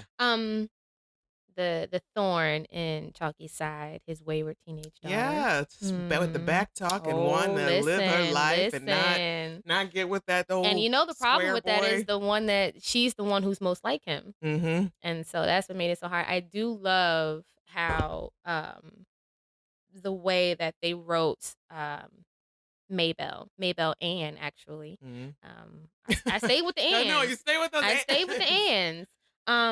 The way that they wrote Maybelle is that every time you kind of saw her, you knew that something was going down. Mm-hmm. She was just that girl. Yeah. And she, up until her introduction, you see Chalky as the hardcore, very debonair man. But when you have the introduction of his daughter, you see him in a different light. You see him as a father. Mm-hmm. And you see him wanting to have that legitimacy to his family. And Maybelle was the way to do that by marrying this doctor. And she was like, "Ooh, no, thank you. I'm good." Like, no, I No, would like to some other things. Yeah, I'm actually fine. So thanks. But I'm from New Jersey. The show takes place in Atlantic City, so that for me was amazing. They didn't shoot in Atlantic City, but the 1920s is my favorite decade. Just from a fashion, the spread of jazz, Mhm. from, an intellectual standpoint with the Harlem Renaissance, Mhm. just a lot of things that were happening. Female awakening, female sexuality, the flapping dresses, everything just kind of, there was a boom coming out of that. Um, I want to say kind of mundaneness Mhm. of the early 1900s, that Victorian Right. period, to a Everything got like, boom ooh, flashy and shiny in the and 20s. loud It and happens, and I'm very hard pressed to find another time where things shifted so quickly like that. And then by the time the depression came, I mean, it went back to the yeah, dark ages. drab and just dark and So the terrible. 20s, the Roaring 20s are my favorite decade. So to see a show done as well as Boardwalk Empire was done, and of course, it's HBO, uh, was amazing to me. So I remember going to Atlantic City after the first season was done and seeing all of this promo for it, and I was like, "What is this?" And I looked it up on YouTube, and it was like, "Oh my god, it's like a show about the 1920s that's coming out as HBO." So I knew that I was going to tune in, Mm. and then I remember going to LA for the first time and sitting on my friend's couch and watching all of Boardwalk Empire the first season. And then literally 2 weeks later, I got an email, and it's like, "You have an audition for Boardwalk Shut the front Empire, door. um, for a reoccurring role," and I was like, "Alright, cool." So, one thing that a lot of people don't know about me is that I do my own hair a lot of the time. Yeah. So anytime that you go on, like, Instagram and you see me with, like, faux locks, Mhm. or if you see me with a twist out, or if you see me with anything, more than likely, I've done my own hair. You were great because So I saw your locks on Instagram and yeah, thank beautiful. you. Yeah, I don't have the time. And I'm not paying somebody else to go sit in a shop for 18 hours and for it to be tight and for them not to listen. Like, no, That's like thank you. 95% of the reason why Yeah, I went no, natural. It's like yeah. I I can't, can't I'm do not this doing it. I'm anymore. not doing it. And I've been natural for a very long time. And I'm not opposed to, I got my Erica Badu wig on right now. Um, but at the time, I would put Brazilian hair in, I would Mm. sew Brazilian hair into my hair and I would pin curl it. Damn, girl, like you sewed Yes. Oh, wow. listen, Wow. listen. I told Kyle the other day, I was like, "Listen, if you ever need me to like curl your shit, like I got it. Like I can do hair. I'll hook you up real quick. I got it. I know how to work curl lines." So, I pin curled my hair up and I wore like my little 1920s-esque blouse and I had my pearls on and I went in for the audition and um, I remember her telling me, the casting director, she was like, "Listen, when you go for your callback, just make sure you tone down the makeup a little bit because she's a little bit younger." And me thinking that in the 1920s they did wear makeup, and Mhm. I ended up wearing more makeup on the show than I did in Oh, the really? audition, but I get where she was coming from. Mhm. But the fact of the matter is, she told me that I had a callback. So That's the big right there, I story, didn't even yeah. leave the room yet. So I had the callback. I went to Steiner Studios where we ended up filming, and I auditioned and I left the audition. I was on my way back home. And before I could even get back home from Brooklyn back to New Jersey, my manager called me and she was like, "So HBO has sent over an offer. They want to offer you a role on Boardwalk Empire." And I was like, and so, I mean, for me to be able to work on HBO, for me to be able to work with Terrence Winters, who wrote The Sopranos, and Mhm. for me to be able to work with Steve Buscemi and all of these really, really amazing actors, and to be a part of that collective was just satisfying enough for me. But it also, I mean, you need to step your shit up. You can't come Yeah. and not You can't half-ass it with nuh-uh, that. you can't come in and not be on top of your stuff. So I just remember getting the sides, just getting my lines for the scenes that I was doing and just being so happy because you can tell so much research and thought goes into how people spoke in the 1920s, the Mhm. subject matter, the food that they were eating, all kinds of stuff. And so we would have these table reads for every episode. And that's really the only time that I got to see all of the other characters Right. because everything is so separate. Right. And HBO is so secretive with everything. It's like I So, barely knew what my own character was right, doing. right, right. It's like I don't even. So, yeah, 3 seasons. And to be able to work with Michael and to be able to get into the ring and go back and forth and to be able to, Your hold my tragic weight. demise. Yes, my tragic, tragic demise where I Spoiler. got shot in the face. But I got shot in the face because Jeffrey Wright. Oh my God! Another one. Yes. Another extremely just powerful, Jeffrey Wright. powerful actor. When Terrence Winters called me and he's like, "Hey, so listen, I just want to let you know that we love you on the show, but Sorry, we need this to happen to make the next yeah." to go from He point was A to like, B. Mabel Ann, she's actually not going to make it out of the fourth season. And I was like, all right, cool. And he was like, I was like, yeah, I knew it was coming. And he's like, did you really? And I will say this about HBO. It's like, for Boardwalk, I could see the transition coming in because it was very much like a Greek mythology. It's like, Chalky, he had kind of took this turn. It's like at the end of the third season, you're already feeling like if Chalky does not get his club, Right. if Nucky don't give Chalky this club, I'm a burning Lake City down to the ground. And so season 4 comes and he gets the club and he gets a girl and he gets the nemesis and his right-hand man turns against him. All of these things happen. And I was like, for this to come to a complete tragedy, it has to come home. Yeah. And for it to come home, it's going to be Maybelle because she's the one. Right. The brother is off at Morehouse, and the wife, he had already stopped dealing with her after he got with daughter. And so I knew that it was going to come and it just was like, all right, just do me right. just do me right. And he was like, no, like but he's like, you do have some scenes with Jeffrey Wright. And I was like,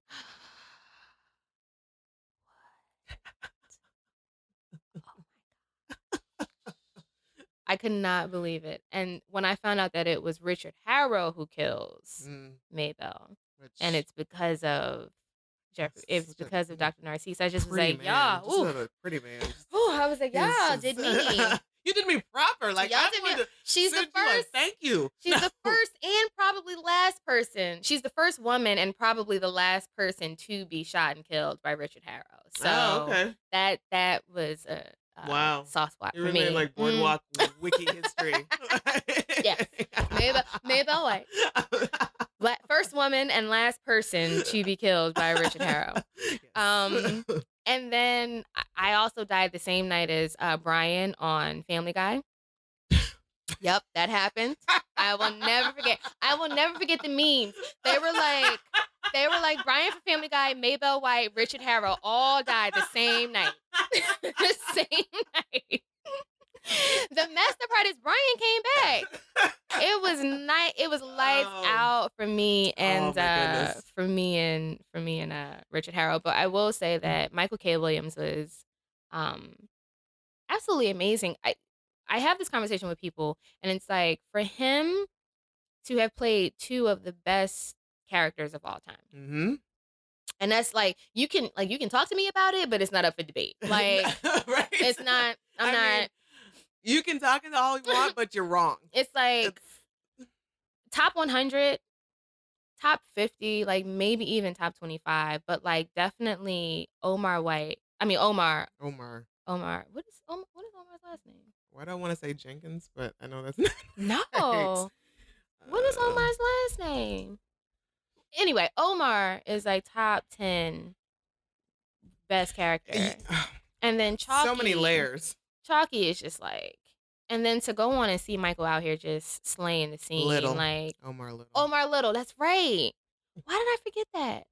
Because it's always it's just Omar. You don't need a last name. That's yeah. Why did I forget that? Ooh, I'm so terrible. But yeah, yeah, I mean, just to be able to work with him. And I remember when we found out that I was gonna die, like, and we were always like good. We would joke around on set and we would listen to music and all kinds of stuff. When we found out that I was gonna die, and I kept it a secret from the rest of the family. Mm-hmm. I know Margot told Natalie, who played Lenore, my mother, but I didn't tell Justin, who played my brother, and I didn't tell Tyree Robinson, who played Samuel. I didn't tell either of them until the rap party. And so I was like, so listen, people might come up to you, and I just have to tell you. And I remember Justin being like, no. And I was like, yes. I was like, it's already done. I already shot it. Like, I'm done. And so I remember that, when we got to shooting, like Michael just like he like couldn't look at me. He wouldn't talk to me. He just was so. And I remember I was like in my because his barber Steve. Shout out to Steve. Sincere over in Brooklyn. Keeping those lines tight. Steve was like walking around in Steiner, and like I had my door open, my feet were up. I was listening to the Gap Band, outstanding. Like I'm just like in there, just zenned out. And he was like, "Yo," he was like, "You can tell that the two of y'all are in two completely different moods." He was like, because he is in the room with the door locked, the lights are off, and he is listening to Kanye West. And I was like, "No, no, not with the lights off, no." So you could tell that he took it very, very, very personally. Aw. And I that really made me feel. And I'll never forget that there's a scene where after she's been shot and she's like on the table, and like he realizes that she's dying in front of him, and like he does his whole like he holds her head and then he like screams and like they got to pull him out. And I know this is bad, but as he's doing it, like as they're pulling him away, I'm on the table and I have the biggest smile on my face. Jerk. I know. And I wasn't smiling because I was smiling because like he was really giving Yeah. and I was like, "Go ahead, Michael. Like, you better go ahead. You better Oh, boy. you better be sad about this girl dying. Where's this man's Emmy? Better get that Emmy, boy." And if you notice, like if you ever go back and look, like they never show like a close up of me as they're pulling him away, because I probably you probably see all of my All the teeth. You probably see all of them. Well, way to go. So, I mean, you have been just like able to like act it out with like some of the greatest actors in time, and Yeah. you've, I'm assuming, learn and are continually learning a lot. Yeah. What is something that you haven't done yet that you want to do? Something that I have done, something And I it doesn't haven't even have to be done. necessarily acting. I'm just. Well, I went out of the country for the first time for our hiatus. I went over to London, Hmm. and I remember I had an audition while I was there for something else, and the casting director was like, "Why are you here? Like, why are you in London?" And I was like, "Well, I've always wanted to come. I've always been very fascinated by the history because as Americans, we get very, uh, I want to say, indignant in our American history. Mhm. But when I was in London, I went to a pub that has been open since 1719. Holy shit. So, bloop. It's like us Americans in our history. It's like, girl, bye. Oh, And like yeah. walking on these cobblestone streets and like just being able to see history and like, but one thing that I do like is I like uh British TV shows. Mhm. I like how they're very short and to the point. I love Luther with Idris Mhm. Elba. I have this theory, and so my first Verizon Wireless commercial that I ever did, Isaiah Whitlock Jr. starred as my father, and he Mhm. was on The Wire. Mhm. He plays Senator Clay Davis. He's the one that goes, Yeah, she, that him. did. Yeah. He played my dad in my first commercial. And Okay. then Michael K. Williams played my dad in my first TV show, like the first TV show that I Mhm. had a dad. So I think that I'm going to do a movie and Idris Elba is going to be my dad. It's too late. I've already said it out loud. I put it out into the universe. But dad? I feel like, well, he played Nelson Mandela and Yeah. he can get older. Yeah. He can get older. Yeah. And I still look, I could Yeah. push You 16. you could bring You could yeah. believe that he has a 16-year-old daughter. Yeah, absolutely. So Okay. there it is. So All it's done. right. I will add my face with yours. Thank you. There Thank it you. is. There it is. So anyway, so I really do love British television. And so one thing that I want to get into is a lot of people tell me that the way I think and that how I look at characters and how I look at directing and all that stuff, like it has to, become something. And so I do want to put content out. I don't know Mhm. if I want to do a podcast or if I want to do a web series or, if I want to be on my Issa Rae and like just, push stuff to HBO. But I do want to I do want to contribute and put stuff out and make a platform for others because I feel like there's not enough of that in this industry. And I it's like I get what Jada Pickett was saying is that, yeah, all of these movies that we have black leads in and they don't nominate any of them, so we should boycott. And it's like, well, I get what you're saying. However, that's not the beginning of the problem. Right. The beginning of the problem is that, you only have a select few who keep getting these lead roles. Right. It's like, but the rest of us, I know plenty of people who aren't getting their breaks until they're, in their late 30s, early 40s. And I'm talking about, I mean, really amazingly talented people. So it's like, I want to be a part of a collective where we write and produce and direct and put stuff on. I read somewhere that Zoe Kravitz does it. And I think that that's an amazing start because she does have the influence, she does have the money, she does Yeah. have all of it. And it's like, it's like I want to do things like that because I've been talking to a lot of people in different aspects who like have ideas for scripts or have ideas for whatever, and it's like, and it. I feel like the misconception is that more times than not, it's got to be a black show, and it's like, no, it No. doesn't have to be that. Just to Speaking show of with people which, that are black happening to be like, Atlanta on girl, FX. girl, you're killing it. Like I love that show is fire. All of them, all of them, all of them are just amazing. And it's like you have this show that takes place in Atlanta that has all of these really, really amazing characters. And it's like nobody's robbing a bank. Right. Nobody's They're all different. Like we're not falling into stereotypes. We're not falling into just like the and typical. we're only into the 3rd episode, and it's like we have an entire season to go, and it's just like I'm sure that things are gonna pick up, but it's like we're just shining a light on these people at this point in their life at this time. That's it. And it's like that's what I want. It's like gone are the days from when I was growing up where we had Moesha and we had the Fresh Prince and we had Girlfriends and we had the Parkers and we had Living Single, Martin, all of these shows. We had all of these shows that were funny and that were relatable and that, had all of these black actors. But then we somehow got to a point where you have a show and you have 4 white leads, a black person, an Asian person, and that's it. That's it. It's like whether it's a procedural or, whatever. And it's like, that's why Blackish is so important, is because it's kind of the only one that's on a major primetime network. And I mean, you do have Fresh Off the Boat, and that's hilarious. I haven't seen that yet. It's hilarious, and it's like, okay, yes, we now have another show where it's like we have that that representation of what it's like to be Asian American. And so it's like I want more of these shows, and it doesn't necessarily, but you don't get to have these shows, unfortunately, and not be able to tackle the issues that we're going through today, which is sometimes why I feel like people kind of back away from having it because people don't want to turn on their TV sometimes and talk about that. And it's like, yeah, I get that. But then I've also been talking to a lot of my friends who happen to be white people, and like they're writers, and they're just like, as a writer, when you sit down and you write a black character, you kind of feel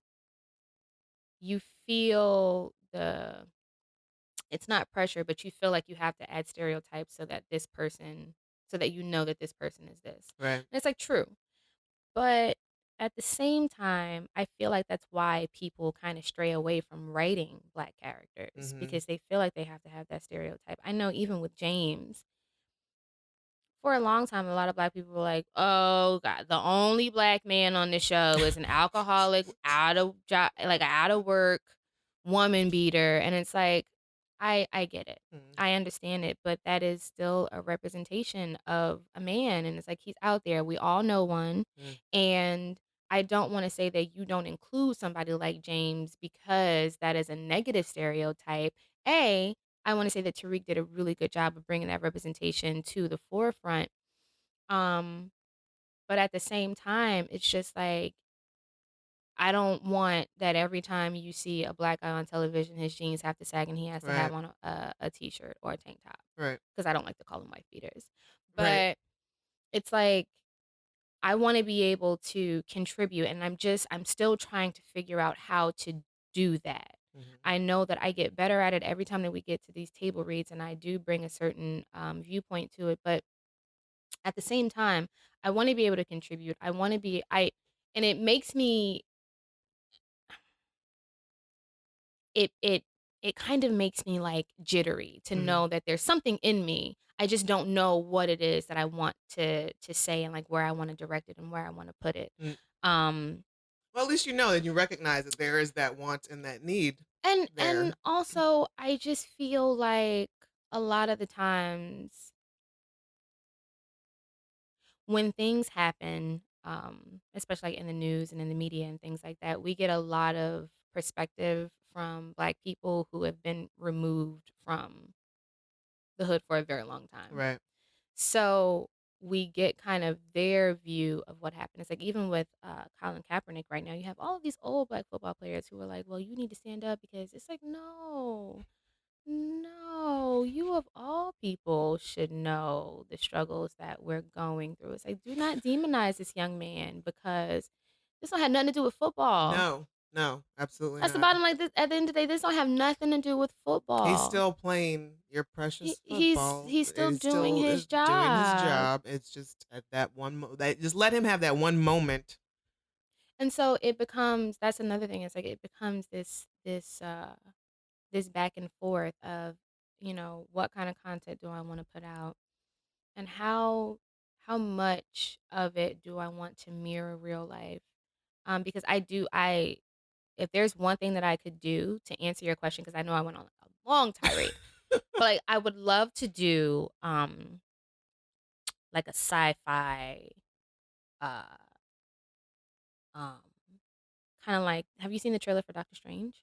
Yes. Like Inception kind of, like, I Okay. like that kind of psychological. I like to do stuff like that. I would Okay. like that very, very much. Okay. Um, and so I know that they have a Westwood coming out on Mhm. HBO very soon with Jeffrey Wright again. Yep. So I would love to do something like that, but also at the same time, it's like, how do I bring my voice and the people that I know, um, and stuff like that? How do I bring that to the forefront? So that's something that I think about a lot, a lot, a lot. All right. So Mhm. now comes a time where if you guys are listening on WMCK.FM, it's time for Christina's music block. Yeah. She's going to give me her top 5 songs Okay. by female artists slash musicians. Okay. So, they're in no particular order, Mm. but I have the 5, and the first one that I'm gonna say is, this song called "Real" for Real by, Amel Larue. I don't know if you remember Amel Larue, she was with Group Theory. Oh, Oh, yeah, Groove yep, yep, Theory. yep, yep, yep. Ah. She has a song called, "For Real," and it's the sweetest, sweetest song, and she's basically saying how if she could live in her man's smile for the rest of her life, for real, like she'd be fine. Oh. Um, and she's just basically like she just says the sweetest things and then she follows it up with for real. Like I'm not even lying to you. Um, the next one is "Give Me That's One so Reason" by Tracy Chapman because I feel like we have all been in a give me one reason to stay here nice. And I'll turn right and back I around. will turn right back around. Just one. That's No? it. All right. Just give me one reason. Um, The next one will be "Your Daddy's Son" by Audra McDonald. She sung it for Hmm. Ragtime. And I remember I had an audition for Ragtime. And to be clear, I can like carry a note, but I'm not like no like real, real, real singer. And so I obviously didn't get the role. But from hearing that song, I've always carried it with me. It's an amazing, amazing song. And if you have never seen Ragtime and you don't know the context, then I'm not going to spoil it for you, but she's basically singing to her son. And she's, basically saying that you are your daddy's son. Um, the next one will be "He Can Only Hold Her" by Amy Winehouse. Oh. Rip to a legend, rip to a real one. Oh. "He Can Only Hold Her" is this really, it's got like this Caribbean feel to it. And she's saying that he can only hold her for so long. The lights are on, but no one's home. And she's basically saying that how can he have her heart when she's giving it to someone else? Mm. and you will take your own inferences from that. But it's a really, really great song, and it's one of my favorites. And the last one is called Out My Mind Just in Time by the amazing Erica Badu. Miss Badu. Miss Badu, who I absolutely love and adore. And the first line is, I am a recovering undercover overlover. Mm. And she has an amazing video to it where she like just dances in a house dress in black and white. And I just I live. But the song is, she's basically saying she's a recovering undercover overlover, and how her man has decided that he wants to go be with another, and how she is like, you cannot leave me, because I will lie for you, I will die for you, I will steal for you, I will kill for you, because I am out my mind.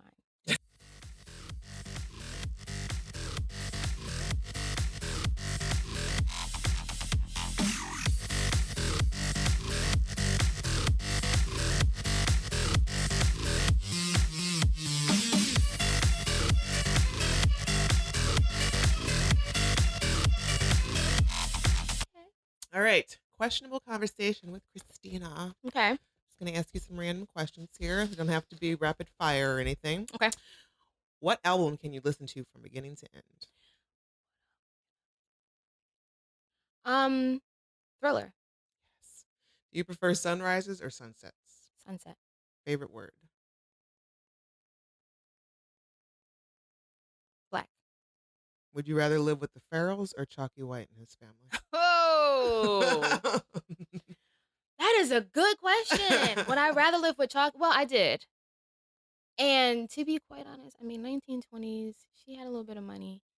Ooh, I'm gonna say the Farrells. Interesting. I'm gonna say I would live with the Farrells, because I've been getting this question a lot, whether I could live off of the grid. Uh-huh. And one of the things that we talk about is taking somebody, either taking Hassel off of the mountain Mm-hmm. and having him live in a town, or taking Sally Ann out of town and making her go live on the mountain, which would be harder.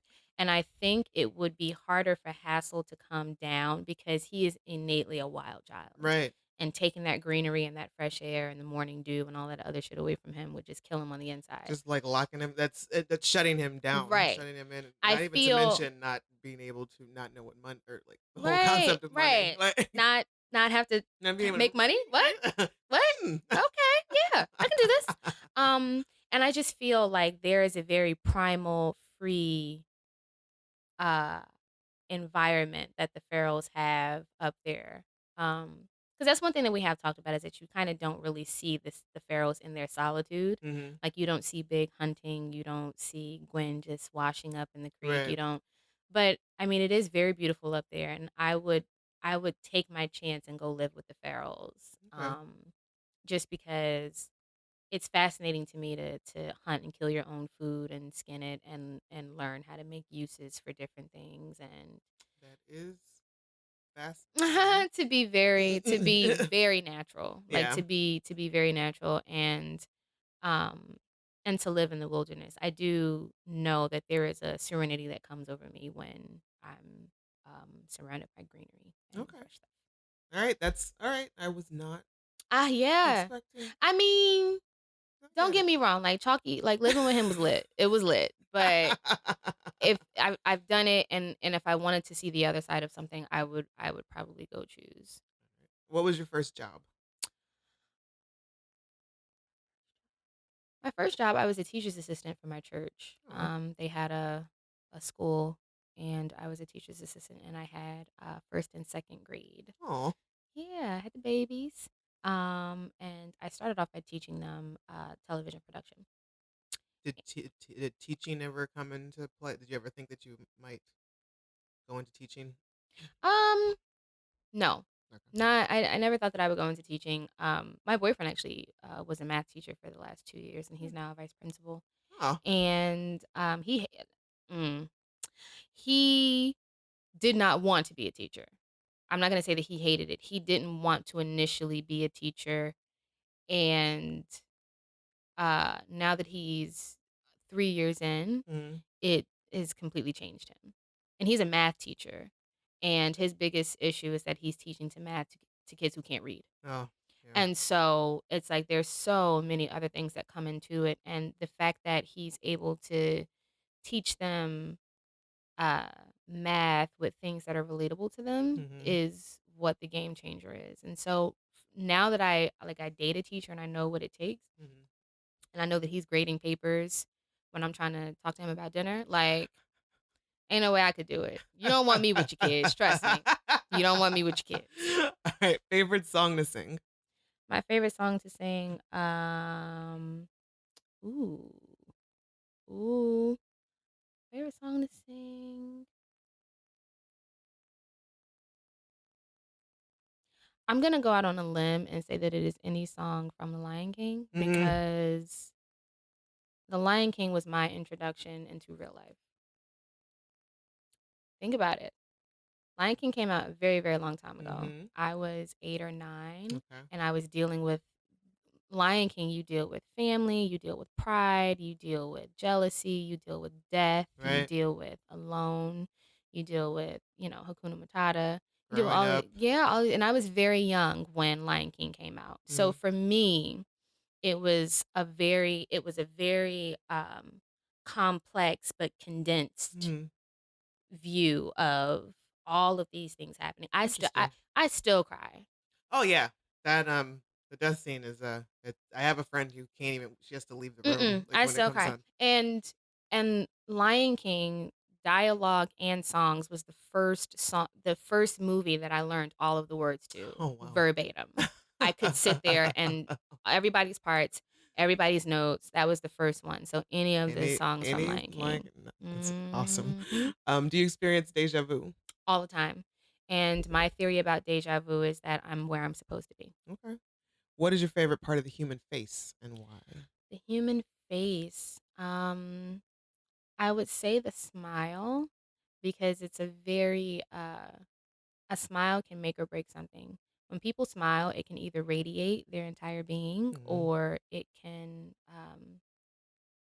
give you a clue into something else that's going on. But for me, I'm gonna say it's the eyes. Okay. Um, I've stared into the eyes of babies, I have stared into the eyes of lovers, and I have stared into the eyes of people who were about to die, and it's always the eyes. Wow. Always. Do you talk to yourself? All the time. But that's because I'm crazy. Well, I'm not gonna say that. You don't have to be crazy to talk to yourself, but I do absolutely talk to myself. I am a Gemini and I Mm. do talk to my twin. Okay. Yep. No, no, I totally, Mhm. I totally get Yep. it. I'm a Pisces, and it's almost the same. So it's like constantly Mhm. in the Oh yeah. opposite, going in opposite directions. And for me, it's not good twin, bad twin, but it's not the Pisces where it goes in opposite It's just more directions. indecisiveness on my part. Yeah, I either want something really sweet or I want something really spicy. Or I want something very classic and sleek, or I want something really crazy Yeah. so it's always Or I these want to go out and have fun, or I want to stay home in yeah. my pajamas. But people like that who think like that and who talk to themselves more times than not are very not judgmental, Mm, and they can give you like you can tell them something and they can give it back to you not being judgmental, and they can give you both sides of something. They can give you what you're talking about and what right. the other person might be dealing with. So I value that. Word. Did you have posters on your wall as a teenager? Um, Not really.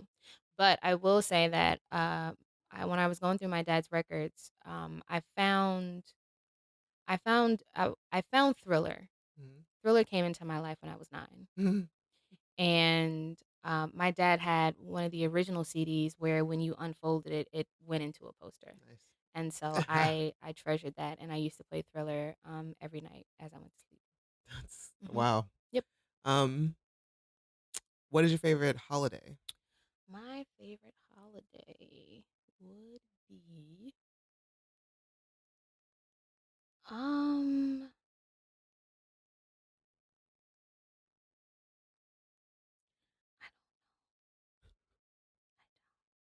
I don't know. I grew up. My parents were very religious, but then at some point, my mom kind of broke away from Christianity in the I want to say like in the pagan sense, Mm-hmm. and so we didn't celebrate Christmas. I like Thanksgiving, but it's just a lot of people, Mm. Yes. and it's just a lot of people, and I can't do it. And I can make a turkey whenever. Mm. Um, Gonna have Thanksgiving dinner Listen, I will in bake a July. chicken whenever I feel like it. So I don't know. I can't think of like a holiday that makes me very excited. I also don't like snow. So Mm. that's another one where but I like fall. I know Yeah. that's not a holiday, it's a season, but I like it. Well, your birthday also counts as if you as a holiday Well, as one of the holidays. yeah, I'll take that. It's my birthday then. Can you do any accents? Ooh, can I do any accents? Um, I can do accents, but they're not good ones. They're not. I mean, uh, no. I mean, I do them on set all the time, and Kyle always looks at me like, "Stop! Like, just stop it! You're Just stop doing what it you're doing." wrong. I do British accents. I do Irish accents. I do like really hood Bronx girls. I do those. And I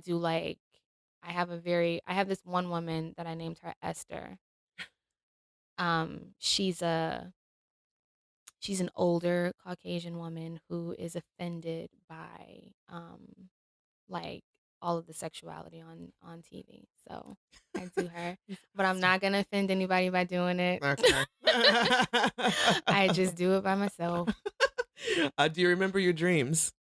More times than not, and I have a very not active imagination, not an active imagination, but I have to be very careful about what I process before I go to sleep. Hmm. Because I do a very good job of if something isn't right, I'll know, okay, you're asleep, you need to wake up. Hmm. Um, and sometimes a dream or a nightmare can get too far and I won't be able to. So like one reason why I never knew who Kyle was is because I don't watch horror movies. I just don't do it. I just had an audition for a horror movie in Spain and I was like, listen, Whoa, in Spain. That's I will submit myself on tape for this, but I'm not gonna hold my fingers crossed. Like I'm uh, not gonna do that. So I do remember them more times than not. I don't keep a journal or anything, but if I do remember them, I do try to like keep a couple of notes if I feel like the dream was important. okay. Outside of family members, who's your oldest friend? My oldest friend is probably my boyfriend. Oh.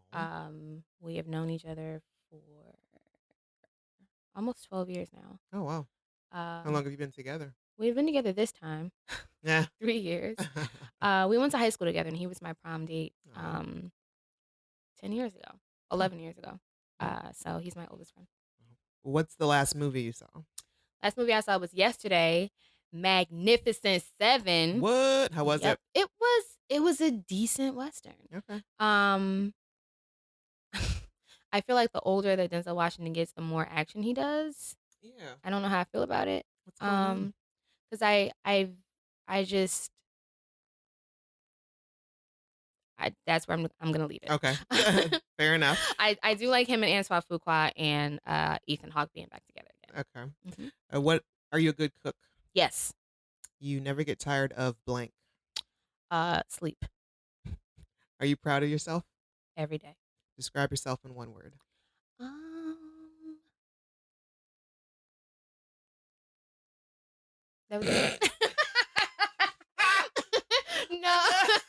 um, I'm gonna get a shirt that says that. um. Describe yourself in one word. Describe myself in one word. I'm a universe. Ooh. I feel like every person is so innately unique. Um, I could say eclectic, but I do call myself the one woman universe. I like it. Uh I feel like there's everything that I need is inside of me. I like that. Yeah. Christina, thank you so much Thank for being on the show.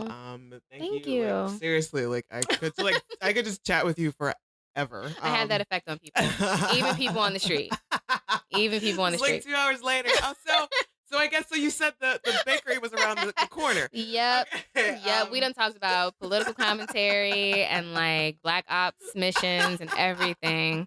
Everything. Where can folks who already don't follow you and all that stuff find you on the interwebs and things? Okay. So on Tumblr, which is my happy place, I Mm. am Dormant Genius. Mm. I do a lot of outsider stuff there. I do answer a lot of questions there. On Twitter, I am at T Marie, TIIMARIIE. And on Instagram, I am Radio Rahima, Oh well. a nod to the great Radio Rahim from Do the Right Thing. Who is also here? Who lives here in Pittsburgh? I just found this out when I went to the Carnegie Museum Mhm. and they had the Teenie Harris exhibit, Mm. and um there's a video that they were playing, and it showed that he actually does like a theater workshop or like a poetry workshop, and I was like, oh, I had no idea he was here. That's so crazy. I was in London. And on somebody's storefront, on the gate part, they did a mural to Radio Raheem. And Wow. because I was in a cab, I couldn't get out, and I can't Ah. remember where it was, but I would have loved to have taken a picture That next to sounds it. amazing. Yeah. Well, all right. Much success Thank on everything you. that you Thank do, whatever you you. continue to create, and Mhm. everything. I mean, I have no doubt that we're going to be seeing great things coming from you, Thank and you. I'm excited for season 2 of Outsiders. January. Hoot. We are literally in the middle of episodes 11 and 12 right So now. you guys wrap next month. Yeah, we're wrapping it. We got pushed 2 weeks. Mhm.